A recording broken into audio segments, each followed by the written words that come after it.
Alright, today we are going to be basically reviewing over the contents of Oblivion Remastered. So, as it's aware, Oblivion is a 20-year-old game at this point. The remaster is recent and new, and I have played enough hours to be comfortable in describing my personal review about how I feel about the game. Now, I'll make another one later because I have yet to touch the Shivering Isles. Well, I am in there at this point, but I haven't finished it. I haven't touched the other DLCs completely yet either. Now, here's to say, it's a solid game. I'd give it roughly 8 out of 10. There's been game breaking bugs in it that have definitely hindered and messed with my gameplay, that have certainly made my bias towards the game. Now, if you're looking to pick it up, don't let my bias claim how you should feel about this game, because it's a solid game. It's an 8 out of 10 to me. It's a good remaster. I wish they could have remade it, but honestly, who's to say that's what they intended from the first place? They might have made something just like that, but in development, they decided to go on and just remaster it because they probably thought it was harder to remake the entire game because all of the bugs that made the game like it was would be taken out. Now, I'd like to share this with you. This game came out when I was 6 years old, and I believe that it paved the way for games like that. Games like that weren't very abundant in back in that time. So it was amazing the type of technology we had back then at that point to now. Sure, it's definitely changed, but I will for certain say that I'd love to go back to that. That is a nostalgic childhood. I didn't play it as much as other people who grew up with any of Bethesda's games did, but I will for sure say that I tried a little bit of the game. I didn't know what I was doing. I died a lot, and I put it down. I've come back. I'm a grown 26-year-old man now, and I've played it. I've played roughly 30 to 40 hours of the game so far. I love it. The ending was amazing. The graphical update of the remaster was just perfect. I wouldn't change anything about the graphics. I wouldn't change anything about the story. I just wish that they could have changed some of the quests, because some of the quests were annoying.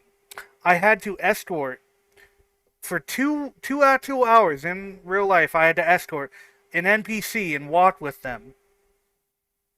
It sucked. I didn't like that.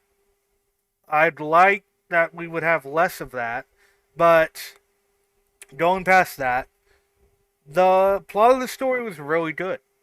I like that you have to go through as not the main character, you're a side character to the main character, Martin Septim.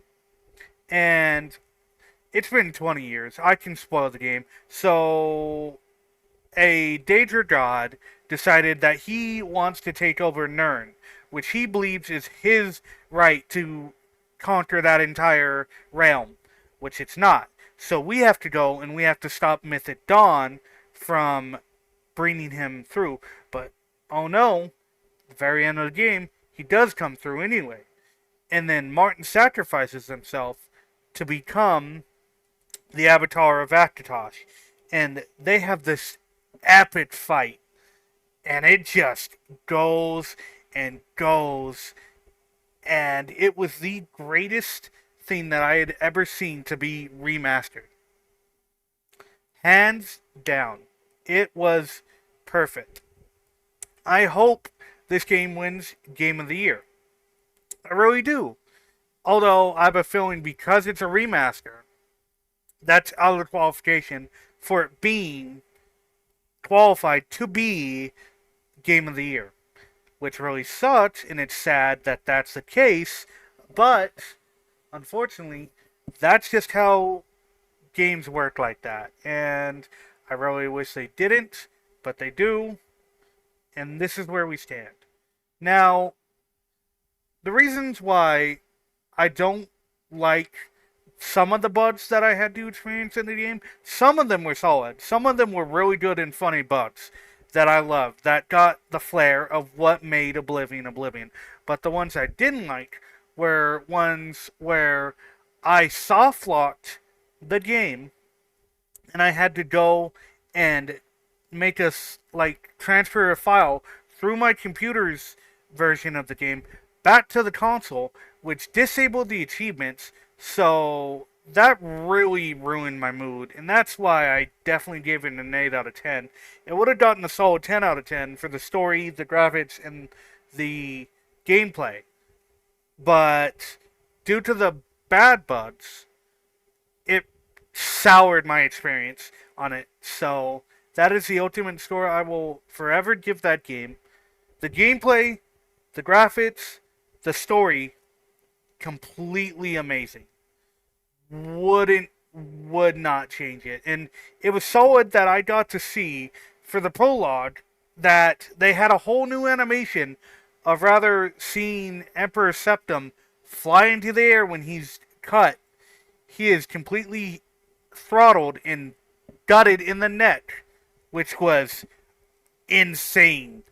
I didn't expect to see that, and it was just spectacular. They really upped their game for how the graphics went for that game, and it's so good. It's really amazing in Unreal Engine 5.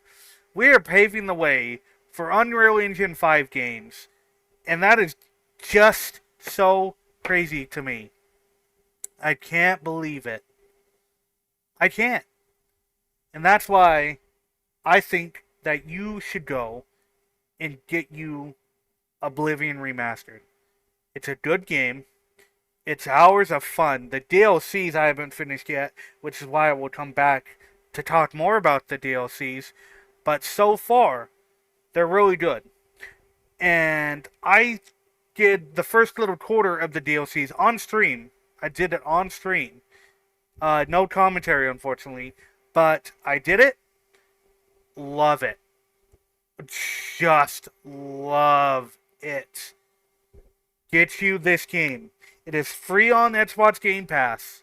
So if you really want to play it on the PC and you don't want to spend money, that's like $50. Just get it on Game Pass for about $20. Guaranteed. You will not regret the purchase. This is me signing off. Thank you for listening to this very short review of Oblivion Remastered. Go on and get the game. And remember, join the nation, Creator Nation. Bye.